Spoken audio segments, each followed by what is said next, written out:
Okay, so I was told to wait 30 seconds. That kind of feels like 30 seconds. I wasn't counting, so I'm just going to begin. So good afternoon and welcome to the National Review Institute sponsored panel, the Equality Act, A War on Women. My name is Madeleine Cairns and I'm a staff writer at National Review. For decades now, monomaniacal activists have been lobbying hard to enshrine gender identity ideology into law and life.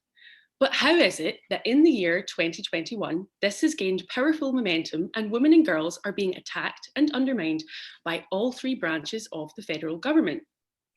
Last summer, the Association of Biological Sex and Transgender Status was confused in the impenetrable sophistry of the Supreme Court's ruling in Bostock versus Killington County.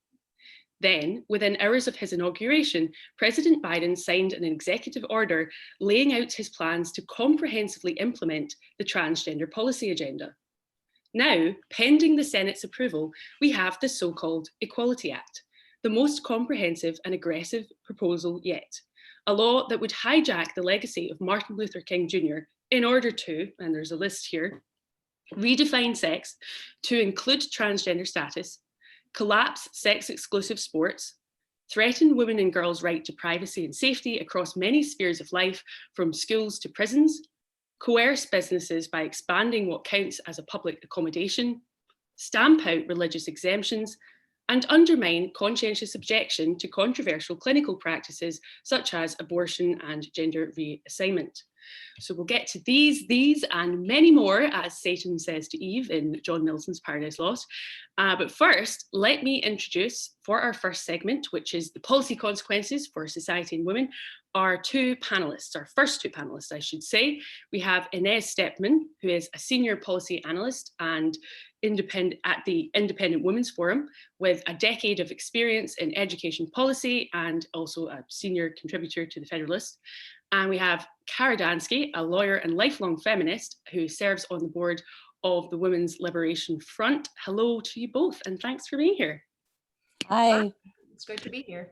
Yeah, so Inez, I thought we would start with you. Generally, I don't think it's a good idea to entrust women's rights to those who apparently are incapable of defining what a woman is. I believe that you are capable of doing this, so why don't you tell us, what is a woman? Right for the guts of the issue, I see. So, and not to pick an immediate fight with our feminist allies on this question, like Kara here, but I do think that there is a philosophical antecedent and background to this that does run through the feminist movement. So you have, of course, Simone de Beauvoir defining femalehood or woman. She said, one is not born, but rather becomes, and here the translations disagree, a woman or becomes woman. So I do think there's this line of thinking that goes all the way back through even first wave feminism, but certainly through second wave feminism, that asks the question, is feminine nature constructed? Is biological sex constructed? Is being a woman a constructed thing from society? That is, if being a woman is not relevant to all kinds of things that we do in society, if being a woman is not a relevant factor in how you should choose your career, how you should choose to organize your family, how you should engage in politics or in the workplace, then, and all of those things are based on and then ignore a lot of the actual biological differences between men and women that are perhaps slightly more subtle than innies or outies and genitalia, right? That, for example, neurobiological differences, psychological differences on average between men and women, then it seems to me there is a continuum with ignoring that biology that runs all the way to ignoring the more outward secondary sex characteristics and the biological differences between men and women. That, all of that philosophy being said, we have had a definition of woman in the law. It is somebody who is born as a female infant with XX chromosomes. Now, there are, of course, exceptions. There are people who are, a very small percentage of people who are born neither sex, neither male nor female, or have the like outward appearance of both sexes. There are obviously exceptions to this. And we have categorized them as best we can under the law, but the law has long recognized that there is such a thing as a woman. There is such a thing as a woman and a man, a female and a male. Now, Why does this matter for the law? Well, because we have hundreds or perhaps thousands of laws that recognize this basic fact. And women, whether we know it or not, as we go around our daily lives, we rely upon the law to make those kinds of categorizations and distinctions. So I'm sure we'll get into all the consequences, but to me, they fall roughly into three categories: opportunity, privacy, and safety. Opportunity, I would put things like the sports debate that you referenced, Maddie.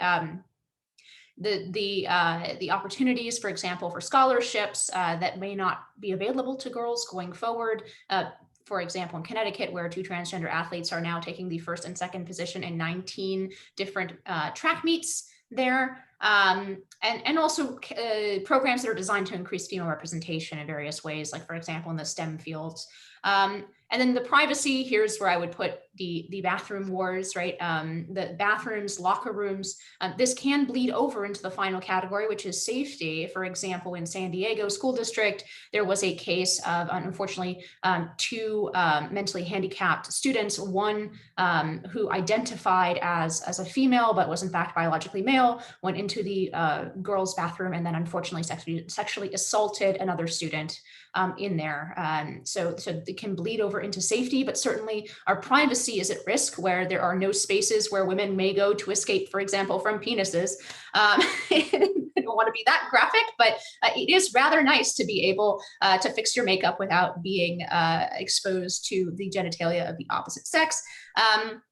And then finally, safety, which is, of course, the most important of these three. I just referenced the case in which privacy bled over into safety, but the most pressing case for me in this category would be the fact that we segregate prisons by sex. We keep men's and women's prisons separately. And again, this is not a sort of idle speculation that the Equality Act will affect our ability to do that. It is already happening in states that have something similar to the Equality Act on the books. So, for example, in Washington State, and Abigail Schreier referenced this case in her testimony about the Equality Act just last week. Or 2 weeks ago, I don't know anymore. I don't know. Time travels interestingly during a pandemic. But anyways, so Abigail Schreier referenced this case in which a person incarcerated, a man incarcerated for sex offenses, was in fact, he claimed female identity and was therefore, under this law, moved to a female prison where he actually sexually assaulted a fellow female prisoner in that prison. So I think roughly those are the three categories, but there are many, many more of these kinds of distinctions that we just don't even think about day to day that protect women's opportunities, privacy, and their very safety, where we have to recognize the fact that men and women are in fact different in some circumstances, and those differences matter. Thanks. Okay, so Cara, I'm going to give you a chance to lay out your stall here, and I don't want to impose or presume rather your position here, but I suspect you would agree that there are biological differences between men and women as categories. I would be interested in your thoughts on the fact that the Equality Act is going to, or would rather, expand the definition of sex to include this other thing, gender identity. Could you please tell us what you understand to be meant by gender identity? And then why is it that the claims of gender identity are so in conflict with sex-based rights and protections, just like the kind that Inez has laid out? Sure. Thanks so much for having me. Quick point of clarification. I actually do not serve on the board of the Women's Liberation Front. I did between 2016 and 2020. I am now with the Women's Human Rights Campaign's US chapter. So I just wanted to make that clarification. Of course, Inez is right that I do take issue with her definition of a woman. It's actually quite straightforward. A woman is an adult human female. It is not more complicated than that. And no feminist has ever said otherwise. The notion that woman is something other than adult human female is not a creation of feminism. It rather came out of academic studies in postmodernism. But I know you want to talk about the Equality Act, so we don't really need to get into that. But the answer to the question, what is a woman, is simply adult human female. So the complicating issues with the Equality Act and why it's a problem to redefine sex to include gender identity, obviously women have been discriminated against in the law in this country for hundreds of years and throughout the world for thousands of years, specifically on the basis of sex. And it was the men, and still is men in power, making decisions about what women are and are not allowed to do in civil society. It's no mystery that women in this country were excluded from voting or from serving on juries for hundreds of years. on the basis of our sex. And it's very frustrating to feminists that we're all of a sudden supposed to turn around and ignore that fact because, at the altar of so-called gender identity, which as far as I'm concerned is simply made up. It doesn't actually have any meaning. And I should say, it's not that I don't think it has any meaning. It's that when one asks for a definition, one always gets definitions that are either tautological or they are grounded in sex-based stereotypes, which feminists seek to abolish and have done so for decades. So I really want to emphasize that what primarily motivates feminists' opposition to the Equality Act is our grave and really serious and legitimate concerns about the rights, privacy, and safety of women and girls. These concerns are often brushed off as hyperbolic or hysterical or anomalous or something like that. But the truth of the matter is that I have had the experience of walking into a women's restroom and encountering a man who, presented as a woman, whatever that might mean. What it meant in this case is that it was a man who was wearing a dress and makeup. And because my city has an ordinance in place that prohibits discrimination on the basis of gender identity in public accommodations, there was nothing the restaurant owner could do about this. And so these concerns are not theoretical, they're very real. And going even beyond that, beyond the very legitimate concerns for the rights, privacy, and safety of women and girls, I do not think our society, at least our nation, has seriously grappled with the broad and long-term consequences of redefining sex to include gender identity generally. And we can get into those if you'd like to. Thanks, Cara. I'm going to stay with you just on a point that you raised. So one of the things that the Equality Act would do is it would expand the number of businesses that count as public accommodations under the Civil Rights Act. And explicitly, it covers shelters, meaning women fleeing male violence, as well as salons, meaning women dealing with intimate body parts. Are you particularly concerned about vulnerable women in these situations? Absolutely. Some of your viewers may not know about the case of a man who goes by the name Jessica Yaniv, who's in Canada, who sued, I think it was 6 salon owners for a human rights violation because they wouldn't wax his male genitalia. And these were all immigrant women, and they were taken to court because they provided women-only services. And his argument was that that was discriminatory against him. So I'm absolutely concerned about women who own and operate women-only businesses. I'm gravely concerned about the expansion of public accommodations under the Equality Act. And we need to understand that if this act passes, public accommodations all over the country will be affected. And all women and girls, I should say, when I walked into that restroom and that man was in there, the owner had his 3 young daughters, all under 10. He wanted to do something about the presence of a man in the women's bathroom. Legally, he couldn't. So this is going to happen in public accommodations all across the country if this bill is enacted. Thanks. Inez, you mentioned earlier the concern for women's sports. Could you speak more to that specifically? Sure. Of course, this is a big political topic now, but this goes back to the fundamental biological differences between men and women.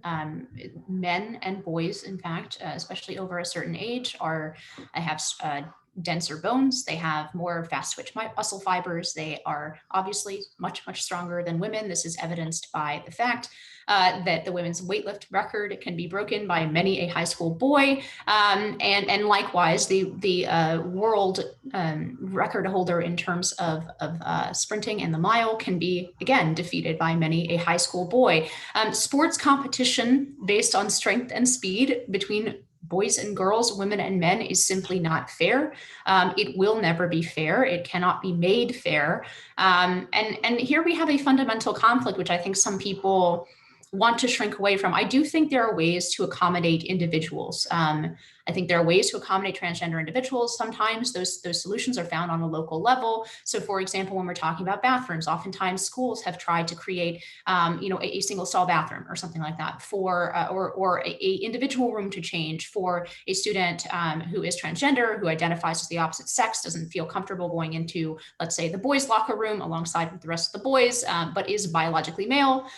There are solutions, but in the case of sports, it's often hard to find those solutions accommodations, because when you put in somebody who has the biological advantages of a boy or of a male in women's sports, the opportunities and the joys that women experience from that competition are likely to be set aside. And again, we hear in this debate the idea that women's concerns about privacy or their concerns about being able to compete in sports, their concerns, these are somehow illegitimate concerns. They are bigoted. They're a mere cover for bigotry. And I think the reason for that is because people do not want to discuss the actual on-the-ground consequences of having no legal distinctions between males and females. They either say that the consequences that Kara and I are bringing up are speculative, which, as we've both noted, they are not. They are already happening. Or they say that even to bring up the subject of the fact that these girls, teenagers who are suing, for example, in Connecticut, having been dropped out of higher places, higher ranked spots in the state ranking on female track athletes because of the presence of two transgender athletes, they're basically saying those concerns are bigoted, shut up, you cannot have this conversation. So those are the two responses that we get. And then the third one that really concerns me the most, I think, I wrote a piece about this in the Wall Street Journal, and I thought it was a quite moderate piece, a quite middle of the road piece. Of course, I got all the usual online pushback from trans activists about TERF, which is funny because as Kara and I noticed in the beginning, I have my disagreements with feminists, so it is especially funny to call me a radical feminist. That being said, that part of it I expected, but what concerned me the most was all of the DMs and the private messages that I got from people saying, I really agree with you. I think this is really reasonable, the case that you're laying out, but I can't say anything about it. This is a majority issue, especially on the sports issue. We see that the majority of basically every breakdown category, so not only is there a strong majority in the country who believes that it will be a negative thing to allow biologically male athletes to enter female competitions, but we see that even the majority of millennials think so. And in fact, even Gen Z is about 50-50 split. It's actually about 44 split, right? Because some people say they're not sure. But those are not the numbers you would expect from the way that this issue is portrayed in the media and the stifling environment that exists if you actually, especially as a woman, speak out about these consequences. And that's really what concerns me the most, is that we have actually a majority on this issue, but we've created an environment in which to talk about it that is so stifling of free speech that majority feels helpless to speak out. And that is what I worry about. Thanks. So I want to talk about the political dynamics at play here. And Kara, there was unanimous support from Democrats in the House for the Equality Act when it passed. However, it is worth noting that there are some outliers. For example, Tulsi Gabbard, on her way out, introduced the Protect Women's Sports Act, which was obviously mostly a symbolic gesture. I'm from the UK, as you know, where this fight is playing out slightly differently. It's not a left-right issue. It's a progressives versus sort of more moderate liberals issue. From somebody who's not on the right, how do you see this? Are you very much a lone voice? Are there people, are they just not getting platformed? I mean, are you the only person in America on the left saying this? I find that hard to believe. No, I'm not. Thank you for asking. The politics around this are extremely frustrating. As you noted, the Democrats voted unanimously for the Equality Act. They did the same thing in 2019 out of the Judiciary Committee when radical feminist lesbian Julia Beck testified at the invitation of a Republican, Debbie Lesko. She was very happy to receive that invitation and happy to testify at that invitation. And at the end of her testimony, she pleaded. She said, "My fellow Democrats, please wake up." That, of course, was not a successful plea. But so here we are now with the Democrats again voting to enact it in the House in 2020. This is incredibly frustrating to those of us. I should say Women's Human Rights Campaign is absolutely a nonpartisan organization. I have to make that clear. I remain a registered Democrat for various complicated reasons. But there are many Democrats, particularly feminists, and including and especially lesbians and gay men who are angry, who are outraged. I personally know several feminist gay men and lesbians who have left the Democratic Party over this. And I expect to see many more do so. I don't blame them at all. Democrats on the ground are really appalled at what is going on here because we can see through it. And, we really cheered for Representative Gabbard when she introduced her bill. I agree with you. It was symbolic. She was on her way out, but still it's an indication that something else is going on here. Something else is going on. There have to be Democrats who know what is going on and are doing this anyway. It's very frustrating.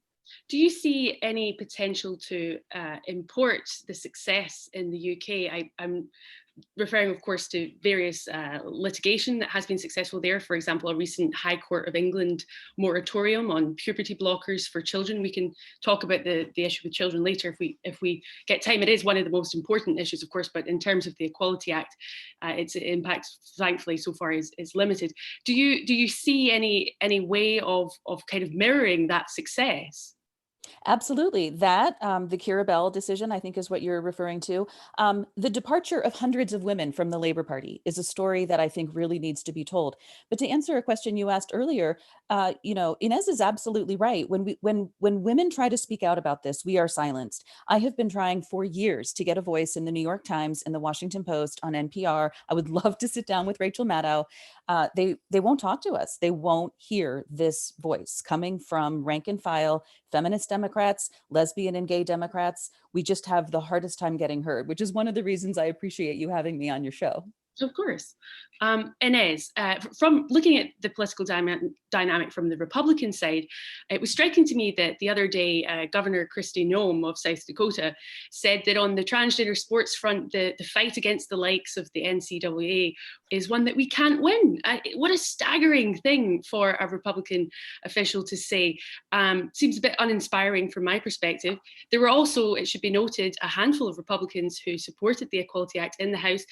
Do you agree that this isn't a winning issue for Republicans? They might as well give up and go home. What do you think? Well, I think that the Republican electorate won't allow people to give up and go home. I am not in the camp of thinking that cultural issues are in some way subordinate to economic issues. I think that the culture war is, if not the animating force on the right, it is among the most animating forces on the right. It's among the reasons why Donald Trump was refreshing to many Republican voters, is because he was willing to push back on cultural issues in a way that Republicans had been afraid to do before. And I really think that Governor Noem has seriously jeopardized her future in the Republican Party with this decision. And she had previously been, floated, of course, as a presidential candidate for 2024, as a VP candidate for 2024. And I find this to be very heartening, actually. Because it shows me that the conservative electorate understands the primacy of some of these cultural issues, and they understand the need to push back and not to fold, particularly to private organizations. I don't think that there is going to be any feature of the culture war going forward where we will not be fighting against the power of almost every major American corporation. In this case, it was Amazon. It was the local chamber of commerce in South Dakota, and of course the NCAA, which everybody, which Kristi Noem referenced in her interview with Tucker Carlson and so on. Republicans and conservatives have to get used to the fact that we will be fighting business on this. If you look at the list of the corporations that have sponsored or who have lobbied for the Equality Act, the word sponsor I use here, and obviously they're not legislators, so but they signed a petition. They have put their names alongside, and some of them have actually sent lobbyists and lobbyist dollars towards lobbying for the Equality Act. That list of corporations, I highly recommend people go and look at it. That includes virtually every airline in the United States. It includes almost all major pharmaceutical companies, all major banks. It includes, just basically name it, like Coca-Cola and Pepsi. There is no refuge. You cannot pick whichever soda company you like. They supported the Equality Act. So I think conservatives really have to get used to being comfortable taking these kinds of risks and saying, you know what, if we are going to take charge of our own political destiny here, whether it's in South Dakota, whether it's in another state. There are 2 states that have passed already this kind of legislation, Idaho and Mississippi. And they did it despite corporate pressure. We are going to have to get used to corporate pressure. The boycott model is not going away, and we're either going to stand up and fight on this, or we're not going to stand up on anything. And I think the Republican electorate actually does understand that. I find that heartening. I find Governor Noem's capitulation very disheartening, but I find the response to that capitulation from the right to be very heartening. Cara, one thing I wanted to ask you about was Bostock versus Clayton County. And in some ways, it's often misunderstood or at least misrepresented. It was, I think, damaging for those of us who would like to uphold biological sex-based protections for women and girls, but it wasn't damaging necessarily in the way that people think it was. Could you just kind of set the scene with that and explain, given that you're a lawyer, just how it's going to work and how we're going to see that play out? Well, part of the problem is that nobody knows exactly how it's going to work. But essentially what the Supreme Court did in Bostock is it said that discrimination in employment on the basis of transgender status constitutes sex discrimination for purposes of Title VII, which is our nation's employment discrimination aspect of the civil rights law. However, the Supreme Court did not tell us what transgender status might mean. So that's why we really don't know exactly how it's going to play out. The way that we're starting to see it play out, the way I should say we definitely are seeing it playing out in the context of President Biden's executive order, is that it has been completely expanded outside the Title VII context to include all aspects of federal administrative law. So it was deeply problematic. Part of the problem with it is that a lot of people think that the challenge in the case, it ended up being called Bostock for complicated reasons, but the reason that feminists ended up getting involved is that there was a male employee who was terminated, and it is assumed that the reason that he was terminated was because he refused to wear the male uniform, which is in part true. But the real issue here is that he was demanding to be considered as and treated as a woman for all purposes of his employment. So the case was not about challenging sex-specific dress codes. That would be an interesting conversation that our society could have and that could be had at the Supreme Court. Are sex-specific dress codes constitutional? The answer currently is yes, under certain circumstances. Maybe that could be challenged. I don't know what the ultimate answer to that question is or should be, but my point is just that that is not what the Bostock case was about. The Bostock case, for our purposes, was about a man who was demanding to be legally recognized as a woman, and we're just not okay with that. May I add something to that really briefly? Yep, go ahead. It's true that there are some cases, mostly from the 1970s and 80s, around sex-specific dress code. There have been interpretations in the past that, and so I think everything Cara said is absolutely true. But the swing vote, of course, was Justice Gorsuch, and his reasoning was on the basis of sex, right? So like you have, and I agree with Cara in terms of the fact that that was not the crux of the case, but that's what Justice Gorsuch thought was the crux of the case. He said basically, it is a discrimination on the basis of sex. If you have one set of uniform requirements for a female employee, one for men, the man is adhering to the female dress code. That is just, if you are firing him for adhering to a dress code that if he were a woman, it would be acceptable, that is a discrimination on the basis of sex. Now, this is setting up a conflict between Title VII and Title IX that Biden is trying to resolve by reinterpreting Title IX, but to also redefine sex as gender identity, right? So I think these legal conflicts are inevitable. They are going to happen. Unfortunately, the Bostock decision is going to continue to create a mess in the federal court system until the Supreme Court takes it back up and either narrows it or clarifies what Bostock actually means, because right now it's pretty much a free-for-all. I'm sure Cara would agree in the lower courts, and that's something that's extremely important to resolve and hopefully from our perspective to narrow, because right now there's a lot of room for some circuit courts to run in this, and I'm worried about some of these initial decisions, but I have hope that they will be resolved in a more clarifying way by the Supreme Court. Let me put the final question to both of you. So given that, certainly until the midterms, we don't have much hope in the executive branch, we don't have much hope in the legislative branch. Is the answer here then to focus on the Supreme Court and having a kind of wave of litigation to do with, particularly I think the sports issue, because I think that's a winning issue, certainly in the court of public opinion. to get one of these back up to the Supreme Court and have this question redecided. I mean, not that any of us here are political strategists, but it seems to me as a kind of outsider that this could work. I mean, do you have any sense of whether or not that would be sensible? Let's start with you, Karen, and then we'll finish with Inez. I think I completely agree with what Inez said. I think that that's actually inevitable. Inez mentioned the Connecticut case, which is currently pending before the Federal District Court in Connecticut.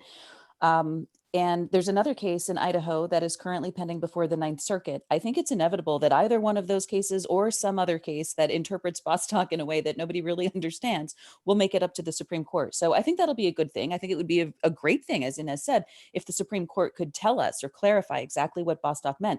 I don't think that means we can relax with the executive branch or with the legislative branch at all. I think we need to be full speed ahead in challenging both the legislative and the executive branch to explain to us exactly what they mean when they say redefine sex to include gender identity.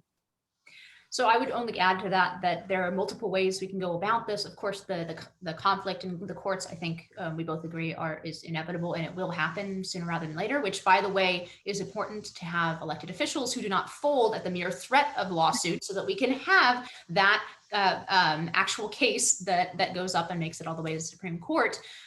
But there are multiple ways of getting at this. Obviously, Biden's executive order, that is a matter of executive reinterpretation. It's not even actually regulation. It's the equivalent of a Dear Colleague letter. It's merely guidance of how his administration will interpret and enforce Title VII and Title IX.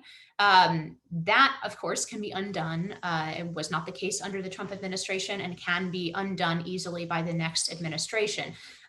That is interpretation of the current law that on discrimination on the basis of sex, right? So, but if we change the current law, the federal law, and we pass the Equality Act, we change the protected categories in our civil rights law to include gender identity, well, then all these future administrations will have to enforce that law. And the Supreme Court will not strike it down, right? It is within the power of the legislature to decide that they want to extend civil rights protections to on the basis of gender identity, right? So that'll be much harder to undo. And then I would add one more scary situation. On top of that, it is very difficult to undo a federal law. It is that much more difficult to undo a federal amendment. And unfortunately, now, especially with all of the interpretation that's going on under Bostock, and then the executive branch interpreting discrimination on the basis of sex in different ways, unfortunately, this will also be the result of the Equal Rights Amendment, right? So this is another thing. The House dissolved the deadline from the 1970s. That's illegitimate for a variety of reasons I'm not going to get into right now. But there is the threat that if the ERA makes it into the Constitution, then that's just one more layer that's almost impossible to undo, right? We've only done that once, undone a federal amendment, and it was because we liked wine. And I'm not sure if, even though it's a very popular issue, I'm not sure that it is quite as popular as wine. So it'll be extremely difficult to undo that. So that's the danger, right? There are all these different methods of essentially erasing female as a legal category that has all of these cascading consequences that we've been talking about, but it can be done on the executive level. That's at least a little easier to undo. It can be done on the federal legal level by an act of Congress. That's a little harder to undo. If we end up passing an amendment on this, I mean, it's a little bit of, I don't want to be defeatist, but it's a little bit like good night nurse at that point, I think. Well, on that very cheery note, we're gonna bring this section of the panel to an end. So thank you very much for joining me.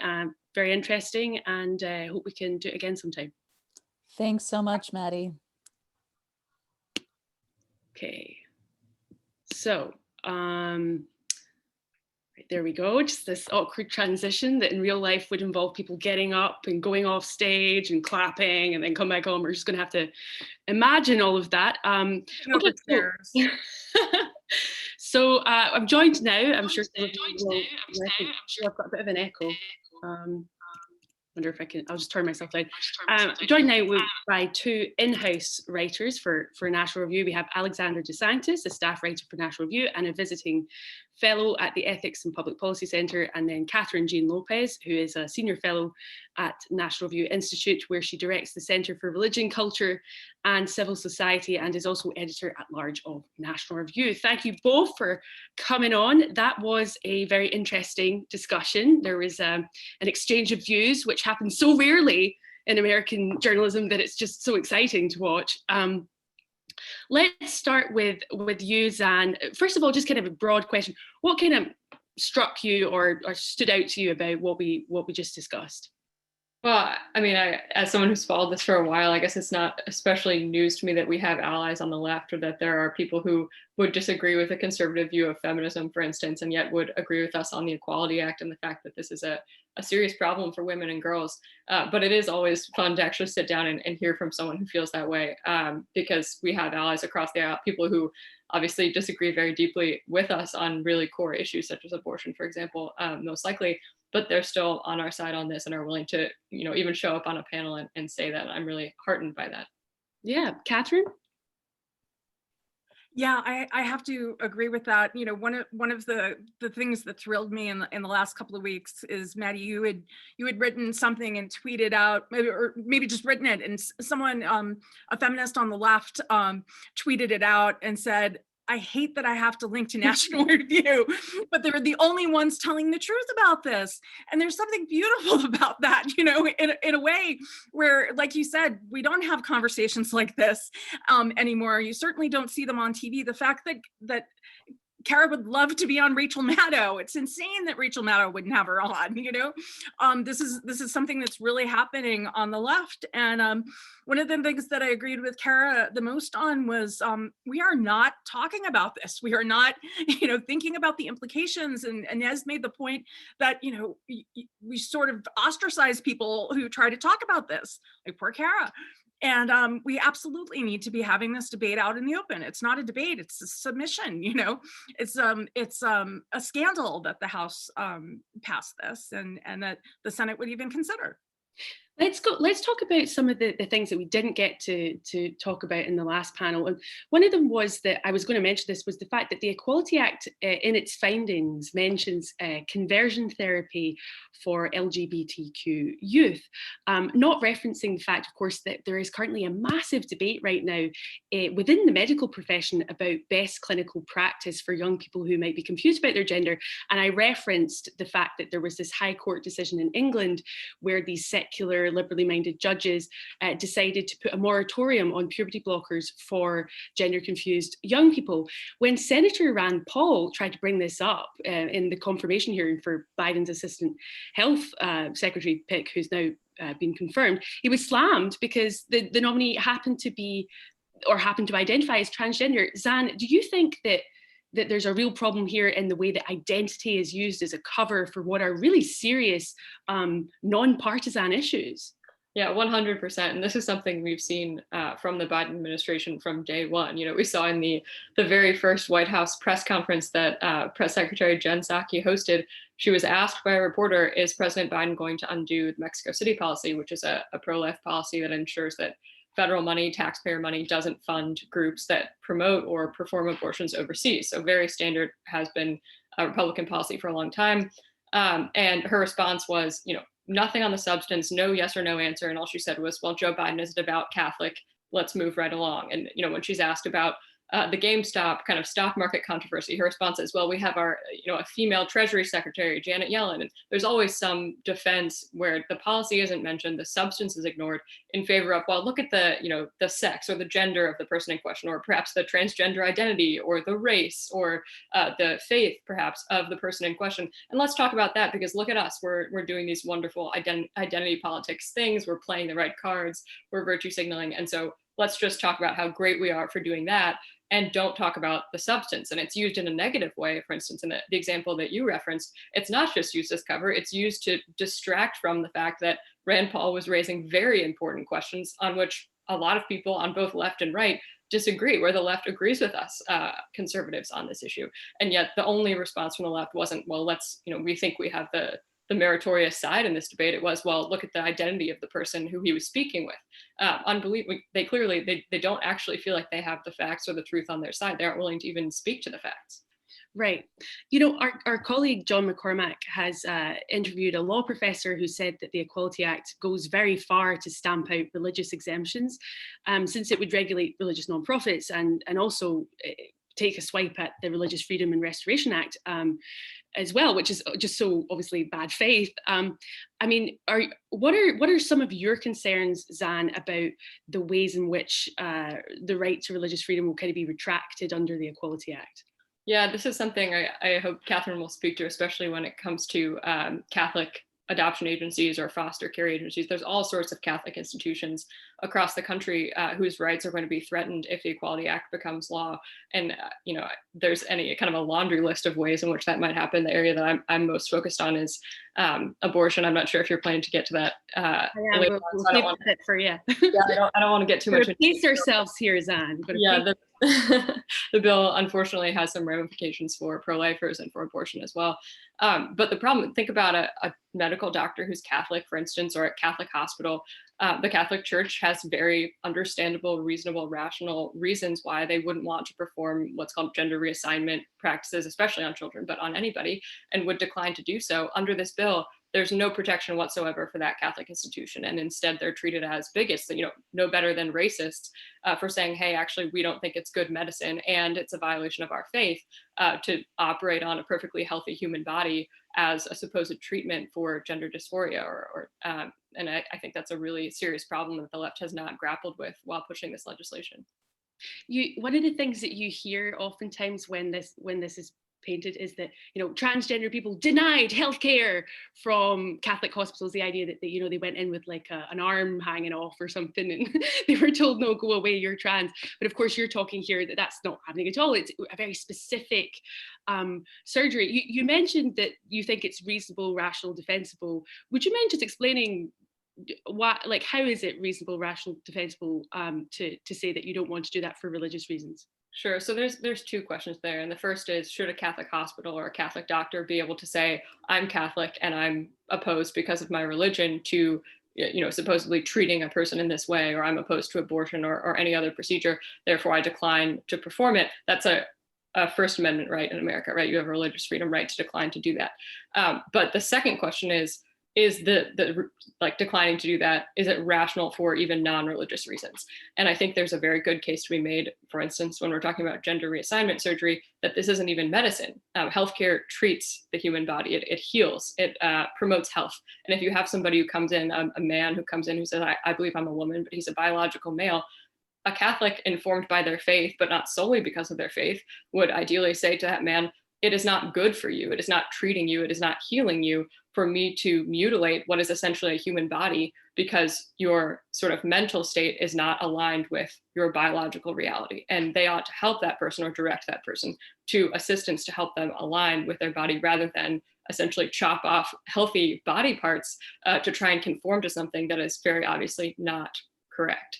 And so I think we have this problem where we don't define healthcare properly. We don't talk about what healthcare is at all, and just assume that the whole medical profession should just hop on board with this being the correct way to treat someone. Yeah. Catherine, off the back of what Zan's saying is, I kind of detect there that, there's a lot of talk, there's a lot of euphemism in this whole debate. There's a lot of euphemism in the medical language.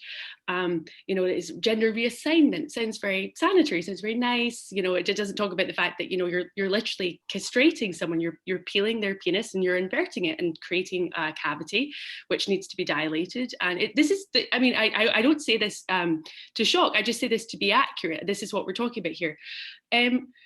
And yet we with the comfort level that we've all got now using these euphemisms, we think that it's the compassionate thing to do. It's the compassionate thing to do to usher somebody down this pathway.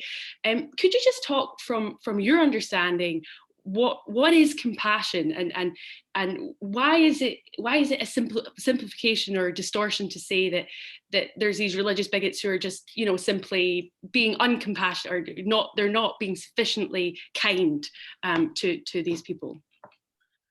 Well, Mary Eberstadt wrote a book, It's Dangerous to Believe, a couple of years ago, and it was like a plea to the left to consider the implications of ostracizing religion from the public square, right?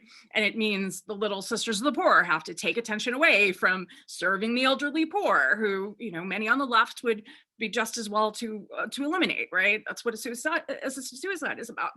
And so when we're looking at the Equality Act, we're not just talking about these issues of girls' sports. And Abigail Schreier did such a beautiful job talking about how girls in high school, college sports, sometimes it's their moment to shine in life, you know? And so we're going to take that away from them because there are boys who want to identify as girls. And but we've also got issues where, because of the Congress taking the Religious Liberty Restoration Act, which was bipartisan, Bill Clinton signed, you know, it was basically, you know, a codification of everything we believed about religious freedom, everything the Supreme Court had said, the founders had said. And so now it's taking it away from we're not just talking about the abortion and the more controversial issues.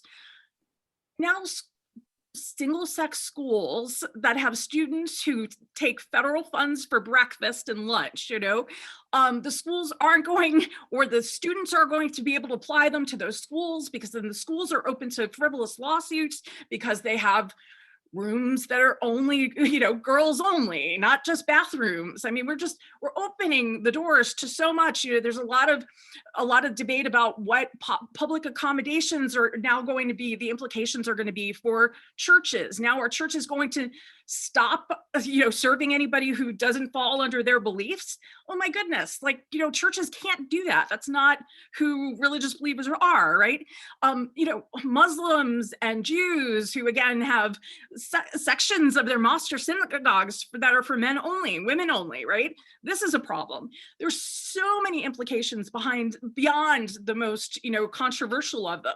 And so again, I mean, one of the things that Inez said that I so agree with is it's heartening that people have no idea what's going on, because it's not that the American people support this. It's just that the debate is being stifled. You know, one of the most compassionate books that exists about these issues of gender dysphoria is Ryan Anderson's When Harry Became Sally. So of course Amazon can't sell it, you know.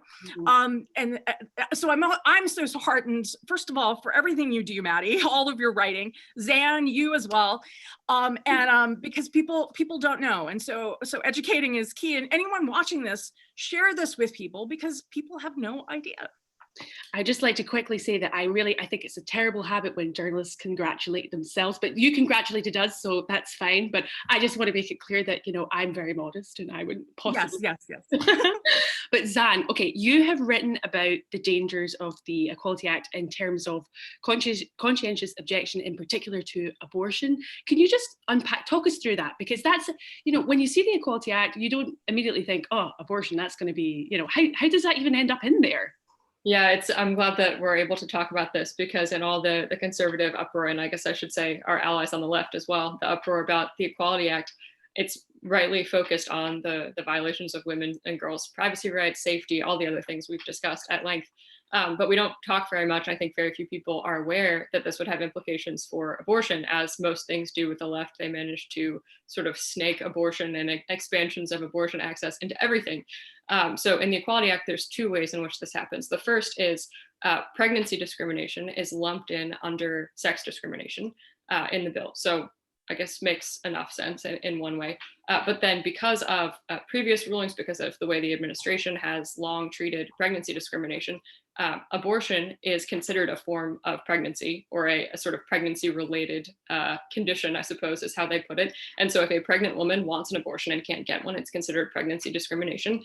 And under the Equality Act, pregnancy discrimination is sex discrimination, which is outlawed, treated the same as racism in these various forms. And so as a result, any doctor, any institution, whether it's religious or non-religious, who declines to perform an abortion for any reason would be liable under this law, and a woman could sue him, and using the Equality Act would most likely be successful in that lawsuit if she were denied an abortion. So this would be obviously problematic for religious institutions, for religious doctors who have religious objections to abortion, but it also is a problem for doctors who might say, well, actually, you don't need an abortion, right? This is elective, it's the 6th month of pregnancy. I don't think that you need this, not going to do it. I'm not religious, but it's not medically necessary right now, so I'm not going to do it. That person would be liable under this bill for not performing an abortion. So this is obviously a massive expansion of what they would call abortion rights, I suppose, to essentially compel all healthcare workers to participate in abortions regardless. Just if a woman wants it, that's when she needs it and must have one. Then secondarily, the bill it expands the definition of a healthcare group or institution to be basically any establishment that has anything to do with providing healthcare. And so as a result, I think properly it would be interpreted to include the federal government and state governments because they administer healthcare programs such as Medicaid and other, or they fund healthcare. And so as a result, I think with this bill, the federal government is compelling both itself and state governments to be liable to all of the requirements in the bill, which would, I think, and a lot of pro-lifers have argued, would mandate government funding of abortion, and not to do so would be a form of sex discrimination.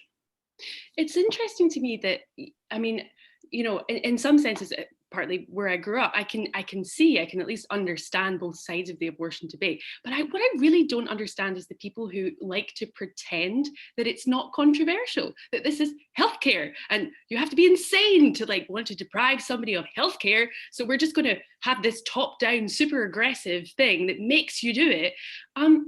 I mean, how are they expecting to get away with that? Is there a similar problem that came up in reference to the gender identity thing where there's not even an acknowledgement that the other side may even possibly have an argument? Yeah, I think it's really an extension of what we've seen from the left over the last, say, 2 decades on abortion, where they've transitioned from saying, well, we have to have this safe, legal, and rare to kind of the Planned Parenthood or the National Abortion Rights Action League model of this is a social good. This is good for women. And if you suggest that it should be rare, or you suggest that there might not, you know, there might be a problem with publicly funding it, then you're attacking women who get abortion. You're creating a stigma. You're harming them. This is actually a perfectly fine, neutral healthcare choice, just like getting a tooth pulled. That's how they want to talk about it. And so I think, unfortunately, the Democratic Party has more and more been sucked into that way of speaking about abortion, to the point where they're now funding abortion as much as possible in any legislative vehicle they can. They did it in COVID.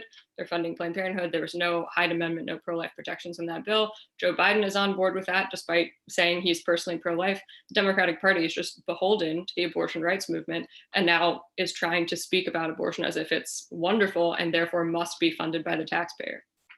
Catherine, I want to go back to a point you made. I mean, you mentioned Mary Eberstadt's book, and you know, it seems to me that there seems to be a misunderstanding here of what a lot of people who care very deeply about the pro-life issue, as you know, Zan certainly does, and I do, and I'm sure you know you would put yourself in that category. But I mean, is there a misunderstanding about what the alternatives are? Because I know that there's a lot of people out there who aren't simply saying, yeah, pregnant, suck it up, deal with it. They're providing alternatives that are more humane in many ways. I mean, could you speak a little bit to some of those things?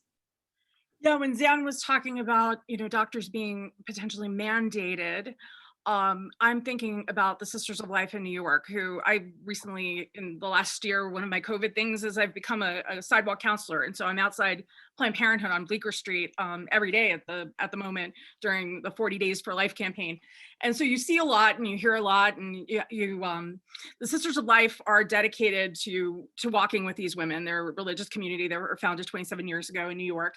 And Cardinal O'Connor started them saying that if you are a woman who's pregnant and needs help, come to the Catholic Church. And this was his answer to what the Catholic Church would do.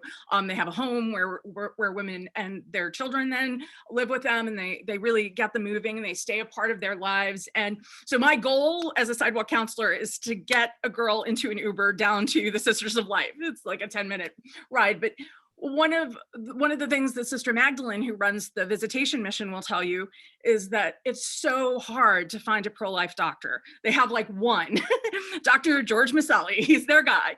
And because so many doctors are on a search and destroy mission, is the way Sister Magdalene describes it. If there's any way they can say, no, you shouldn't have this baby, that's what they'll say to, you know, the low income woman or the unmarried woman, or the, you know, name various things. It drives me crazy. Black Lives Matter signs drive me crazy, because most of the girls who go into that particular Planned Parenthood are Black, who are having abortions, and some of them are crying as they go in. There was a girl just today, actually, who said she was about to take her law exam or her bar exam, so there's no way she could have a baby right now. And so the idea that this is women's empowerment, I was on the sister's wife were on the phone with a girl a couple of weeks ago who was in the middle of a chemical abortion, which you can reverse. And her mother took the phone away as they were 17-year-olds. And so, yeah, that's women's empowerment. One of the things I wanted to add too, because Anne alluded to it earlier, is again, speaking to Mary Eberstadt's point about it's dangerous to believe and who gets hurt in this. You know, we have a Supreme Court case right now about the city of Philadelphia and Catholic Social Services. There was not even an actual complaint when the city decided to just sever ties with Catholic Social Services, the most effective agency for foster care and adoption in the city of Philadelphia. At the same time, when the city announced a crisis in foster care, needing more people to step up to the plate, because they have problems, the city has problems with the Catholic Church teaching on marriage and family. And so that's where we are right now, you know, and we have 400,000 children in foster care is the last count pre-COVID. We assume it's more now. And it's hard enough to be a foster parent, right, in this country today. Naomi Riley writes about it a lot. We're going to make it even harder by saying faith-based groups who believe traditional things about marriage, which, oh, by the way, Barack Obama believed the first time he ran for president, right? Joe Biden too. They can't be a part of the picture. That's wrong. And one of the more heartening things, like having Kara on this conversation, is having people who are gay, who have adopted children, who say no. We need more choices, not less. Like, why can't we have the Catholic foster care agency, and then the foster care agency that's Jewish, the foster care agency that caters to same-sex couples? You know, that's how pluralism works. And so there's something about the Equality Act and the sort of ideological tyranny that it represents that's a direct attack not only to religious freedom, but pluralism itself. Right, let's go, we've only got a few minutes left, so let's wrap up by bringing it back to the Equality Act, which obviously the way that it was packaged, and this is one of the advantages of throwing so many things in the same bill, is that it almost it kind of baffles people and disarms them, because they're like, I actually don't even know which part of this to complain. Like Hydra, right? Which head are you looking at? I know, right? Exactly. You're like, excuse me, and by the time you've had your chance, they're already passing it unanimously if you're a Democrat. I mean, how do we engage with this kind of wokeness, which is a cover for so many different complex things? I mean, we've just in an hour we've talked about so many different issues, and we've found points of agreement with our friends on the left. We've found points of disagreement, perhaps. But what's come out, I think, is that it's very complicated. It's a very complicated set of distinct issues. And one thing that we didn't really mention is the fact that one of the ways that the Equality Act covers over all of these very complicated, very different issues is by appealing to this civil rights rhetoric. You know, this is all akin to racism, by the way, all of it.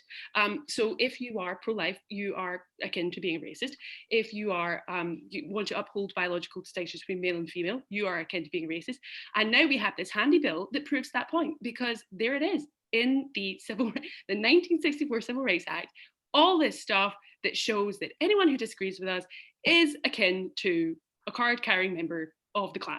I mean, this is obviously frustrating. What's the answer? How do we puncture that narrative? How do we get through to people, whatever our issue is, whether it's the pro-life one or whether it's the gender one or whatever our issue is, how do we explain to people that that's not true?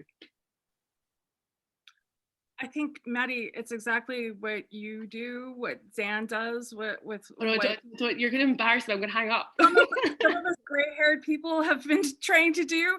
You know, you represent the truth. And, you know, one of the things I find, I co-wrote a book years ago, probably before you guys were born, called How to Defend the Faith Without Raising Your Voice. And one of the points that's made in it about civil communications is sometimes people, it's more important, you know, the takeaway that someone has when they listen to you having a debate is how they feel. They don't remember the stats, but they're like, oh, you know, that Maddie girl, she had a nice accent and she didn't seem like she hurt people. And same with Zan, you're talking about abortion and they're like, I don't think she hates women. And so that like opens a door a little bit, you know, and you're not going to change everybody's mind overnight or in one hour, you know, webinar, but, you know, you keep at it and you keep telling stories. And that's the, you know, we should have a second session of this where Maddie, you just tell stories about some of the people that you've interviewed over the years of talking about these identity issues, reporting on them. I mean, you have people calling you, talking about how they want to kill themselves because of all this ideology that has just made their lives more and more miserable, under euphemisms that are supposed to be about empowerment and whatnot. Zan, how do people who aren't journalists, who don't have platforms, who don't have, how do they deal with this? How does your mum of 5 or your, you know, school teacher, or like, what are they going to do? Yeah, I almost feel like those people are more empowered than us in some ways, at least me. I mean, it's obviously a privilege to have a platform where you can talk about this to a lot of people and have them read what you say. But if you're a mom of 5, where are your kids in school and what policies do they have? Or do your neighbors have kids in public school and they're complaining about the school board? And can you listen to what they have to say and go do something about it? Like on the ground, that's where you change things, right? Of course, the Equality Act would make it such that nothing like that could be done at the local level because it's this horrible top-down, everyone must conform to our radical redefinition of manhood and womanhood concept. But for the moment, at least, I think you can have those one-on-one interactions where maybe you have a neighbor who almost certainly voted for Joe Biden, right, in some areas of the country, but they understand instinctively that you can't have young men competing against young women on the track field, or you can't put biological men in a locker room with young women and expect them to be comfortable with that. I think people get that sort of thing. And so on this issue in particular, perhaps even more than on an issue like abortion, there's a lot of common ground and with kind of common sense people to talk about it in a way where they understand and agree. Yeah, I would just end this whole thing by saying that, you know, anyone listening to this, like, just don't self-censor. You know, don't believe this idea that you're akin to a racist. You know that you're not a racist. You know you don't have hatred in your heart. So if you think that it's important that men and women are able to compete against their own sex, you should feel free to say that on an interpersonal basis. Now, obviously, I have a very privileged position because I'm not going to get fired for saying that, and maybe you have to be careful. But I think people do vastly underestimate the difference they can make on an interpersonal basis. So we're going to have to wrap up now because that is an hour. So thank you so much, everyone who joined us, and thank you to our panelists, both those who are not on the call anymore and those who are here. Hi. Yeah, I think I'm supposed to just hang up. So I think Maddie, I think we just thank the National Review Institute for letting us do this. Where are my manners? Thank you. Thank you, National Review Institute. And is there anyone else, Catherine? And National Review for providing us platforms. National Review for employing us, really. Well, National Review Institute in your case. Yes, thank you to everyone. Thank you for everybody making the time. Everyone making the time. See, we should rehearse this because this is embarrassing. Okay, right. Well, I'm going to hang up. Yes? You can hang up. Okay. Thanks. Okay, thank you and goodbye.